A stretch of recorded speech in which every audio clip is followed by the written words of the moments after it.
Nobody chooses to become an addict. Nobody decides to get up in the morning and go, I'm going to drink myself to death, or I'm going to take drugs, or I'm going to ruin my life financially, physically, mentally. I'm going to hurt my family. I'm going to lose all my friends. I'm going to lose my job. Nobody chooses that life for themselves. But it's an illness, and you can't stop it without somebody shining a light to show you the way out of the pit that you've dug yourself into. Because alcoholism or drug addiction, it doesn't discriminate. It's an equal opportunities employer when it comes to destroying your life. It doesn't care what colour, race and creed you are, it just destroys everybody. And once you realise that you're not alone and that other people are there with you and you're all on this journey of getting better together, it's really empowering. Because when people tell you that there's no hope and that you're going to die, then you don't really want to fight for it and don't want to keep taking pills or anything. You just kind of give up mentally. Yeah, so my name's Bentley Parsons. I'm 47 years old. I had a short, glorious military career of 4 years, 198 days. But when I went out to Germany, it was 95, Bosnia was still going on. And my regiment were due to go to Bosnia for a 6-month tour. And it was going to be in the winter. I didn't really know anyone in the regiment, so I picked up somebody else who's really wanted to Northern Ireland to Belfast. So that was my first tour. I went out and did a 6-month tour in Belfast. It was quite a lot of heavy drinking in those days. When I say quite a lot of heavy drinking, it was very heavy drinking all the time.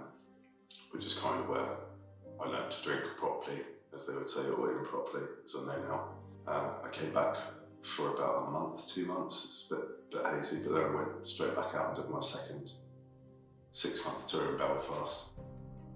Finished my second tour in Ireland, went back to Germany.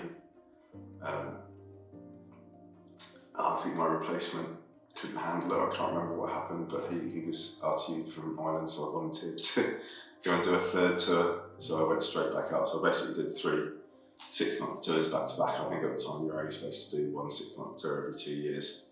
And I managed to cram 3 into sort of 18 months essentially, which was very little sleep, fast-paced work environment. But when you're 18 and 19 and 20, you think you're invincible. So yeah, I just worked hard, played really, really hard. I think probably somewhere in between my second and third tour, I said that I was having difficulty, I was drinking too much, I was really stressed, sort of hypervigilant over my shoulder, and I went to seek help when I was in the army. And I think I saw the senior aircrew medic who said to me at the time, well, we can get you help, but it's either leave the army and get help, or lose your career, or stay in and just sort of tough it out. So that's what I decided to do before I did my third tour. Was a really good soldier in Northern Ireland. At the time there was a sort of a way of getting soldiers who were capable but not necessarily academically qualified from school to go in as officers. So I was recommended for that. And I went off to what was called a Potential Officer Development course at Worthy Down. And then I did RCB, the selection board for Sandhurst, passed that, and then went off to Sandhurst in '99 as an officer cadet, having been a private. And I've no doubt that my slow decline started in the forces when I was in Northern Ireland, and the amount of drinking and the workload and the constant threat of danger. Lots of people don't remember what Northern Ireland was like, but it followed you home as well, because it's the UK. So, there's no leaving it overseas and coming home. It is home. So, even when I was home on leave, I couldn't let anyone touch the car until I checked for IEDs under the car. You weren't allowed to wear a uniform. There's no bins anywhere outside on the high street. There's no bins in train stations, so they couldn't put bombs in them. There was a constant threat of danger. If you went somewhere, you'd take a different route home, so you didn't develop any patterns. And that sort of hypervigilance just stays with you, and it's quite difficult to live with, especially as there's no psychological profiling when you join the forces. There is none. And I went from, I was at school, an all-boys school. It was 10 or 11 months from wearing school uniform to driving around Belfast in plain clothes with a Browning 9mm pistol stuck down the back of my jeans in a plainclothes car. All young teenagers who go to war or serve in the armed forces face that kind of thing. Some people deal with it better than others. I did a good job, but it did leave me with some lasting mental traits that did not serve me well in civilian life. So there's so many guys on this course and girls who have done so much more than me for my country. I don't feel like I deserve to be here because I never served in Iraq or Afghanistan.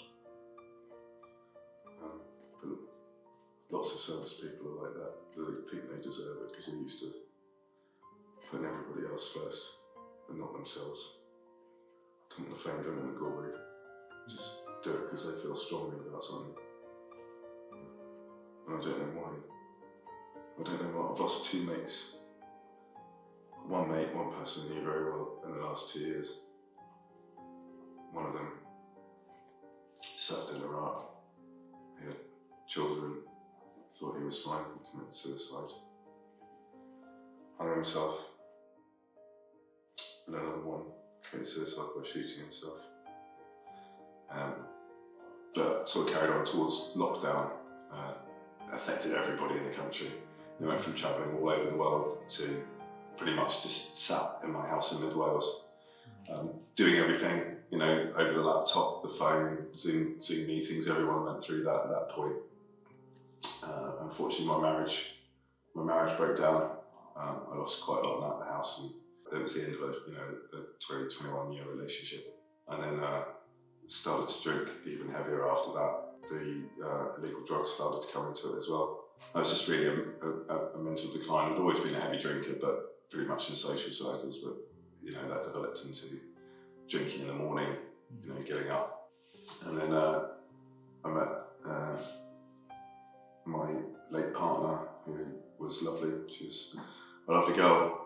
Had a relationship with her. Unfortunately, she wasn't very well. And in February last year, she unfortunately had a heart attack on the sofa. Next thing you know, I failed to resuscitate her. And she passed away, and that really sent me on to a basic head breakdown, a depressive spiral, and the drinking got worse. To the point where, that was February, to the point where in December last year, I was admitted to Hereford County Hospital with cirrhosis liver, which I thought was recoverable, but it was not at the time. It was end stage liver failure. And I was told on the day that I went into hospital that I had about 4 weeks to live without immediate medical intervention, and at the very best I would have probably 6 months left. They got me to sign my own do not resuscitate form, which is a pretty bleak moment in everyone's life, and so they'd done all they could do for me medically. And we started discussing palliative care for me and looking at hospices, which was pretty unpleasant for my family. I've still got the letter, which I'm going to frame, actually said I'm unlikely to see Christmas, which was, I sort of made it past one death date. This Christmas was going to be my second one. Because of that, I had a relapse after 8 months, and I just took the top off a bottle and started drinking again. Because when people tell you that there's no hope and that you're going to die, then you don't really want to fight for it and don't want to keep taking pills or anything. You just kind of give up mentally. Fortunately, my sister didn't give up on me. So she found this course called Tom Harrison House. I said at the time that I didn't want to come. I looked at the sort of prospectus and looked at the stuff that they do there, equine therapy, swimming. I was just like, you've got to be joking. I can't even get up a flight of stairs. I couldn't take tops off the bottles. I was just so weak. I was in constant pain. I said, I can't do a 12-week intensive course. It's just not going to happen. I had my last drink on the 8th, where I literally she found me on the sofa, semi-conscious, half a bottle of scotch there, hadn't eaten in days. I'd just given up. It's a slow way to commit suicide. It's the truth of it. And she put me into a car and took me to her house. And even the day I came here, I was trying to get a whiskey to finish off the job. I was shouting at her. It was completely not me that I am today. And on the 15th, I sort of threw all my toys out the pram and packed my bag and said, oh, go on and take me to rehab. I didn't really care. You know, I was not myself, not going to make it through rehab. I'll probably die while I'm up here. And I think the 15th of September, I came here. they understand forces personnel, they really do. And a lot of people here have been through, the members of staff have been through the same course. They're all ex-military background, they all understand where you've been and how dark a place it is when you're trapped inside your own head and you can't see a way out. So against all the odds, I started to, I think my first couple of days I was on toast, and then I think as my outlook improved and I decided to fight for my own life, it just started to improve and I started to eat. You know, this course is not just about getting over addiction. As I say, addiction isn't the problem, it's a symptom of a problem, and that was true for me. Nobody chooses to become an addict. Nobody decides to get up in the morning and go, I'm going to drink myself to death, or I'm going to take drugs, or I'm going to ruin my life financially, physically, mentally. I'm going to hurt my family. I'm going to lose all my friends. I'm going to lose my job. Nobody chooses that life for themselves. But it's an illness, and you can't stop it without somebody shining a light to show you the way out of the pit that you've dug yourself into. It's almost impossible, 1 in a million, and that's what Tom Harrison House did for me. 3 months later, I'm heavier than when I got in. You know, I'm well over the required weight, should I need a transplant, but my liver's gone into recovery. Honestly, I shouldn't be here today. I shouldn't be walking around. And if it wasn't for Tom Harrison House, I would not be here. I'd be in a casket a long time ago. Well, the one thing in the military that you have is the camaraderie. You know, it doesn't, male or female, you've all got each other's backs. You've all been through hell together, even if it's just training. You know, you've all had really huge bonding experiences. My military career was some of the best and worst times of my life. You know, hypothermia, jumping out of aircraft, passing out, jumping out of aircraft, being so scared, more scared than I've ever been in my entire life. Great laughs. And it's kind of like that in here. So everybody else that's on here is either blue light services or has served in the military in one form or another. And we all live in houses together. Our therapies are often, so I have one-to-one therapist session a week. The rest of it is all done in a group setting. So we all get to share in each other's traumas and past experiences. There's no judgment. Watching a group of people learn to cry again and experience emotions, and not to be afraid to do that because they literally trust each other.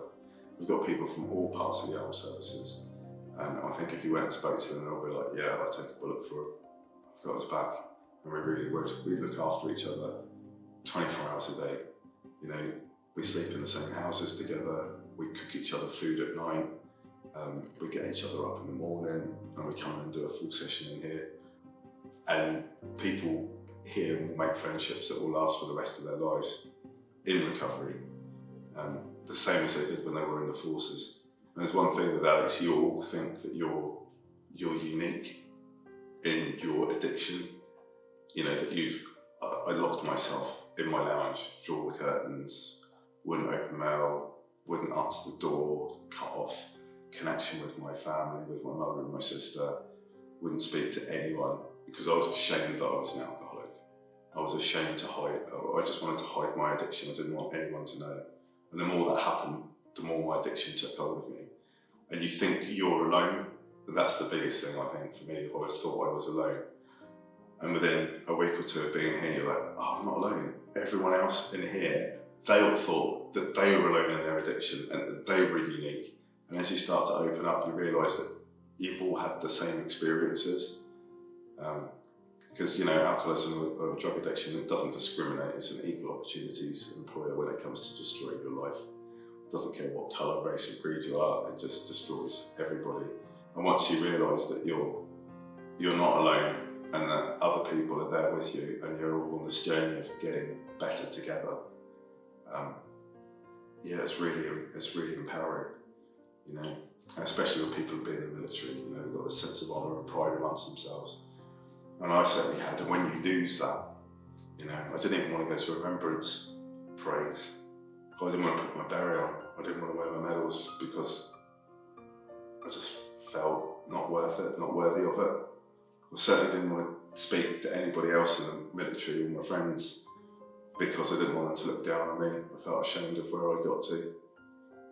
But when you come in here, everyone's like, no, we got you, we've been through it, we know what it's like. You dig yourself a hole until that person comes and shines a light on it. He puts out their hand and pulls you up out of that and says, right, the hole's still there, but I'm with you, brother or sister, and I'm going to help you to fix it because I've been there too, and I know what you're going through. And to have other military people say that, I've got the greatest respect. Some of the people come through now, I'm like, wow, as a former soldier, I respect their experiences, the places they've been deployed to, the medals that they've won, and I look up to them. But they're not like that. They're like, they're in the same place you are. Doesn't matter how much they've achieved. You're all equal in here, and you're all equal in your addiction. And we help each other as much as the staff do to get us back out of that place. Yeah. It's never too late. I know I'm walking proof of that. If you are going through addiction, you know it. It's called using against your will. I knew I was an alcoholic, I just didn't want to admit it. And I couldn't work out what I could do to break the cycle to get out of it. And you kind of see, phone this number or do that. You don't want to. This place is so completely different.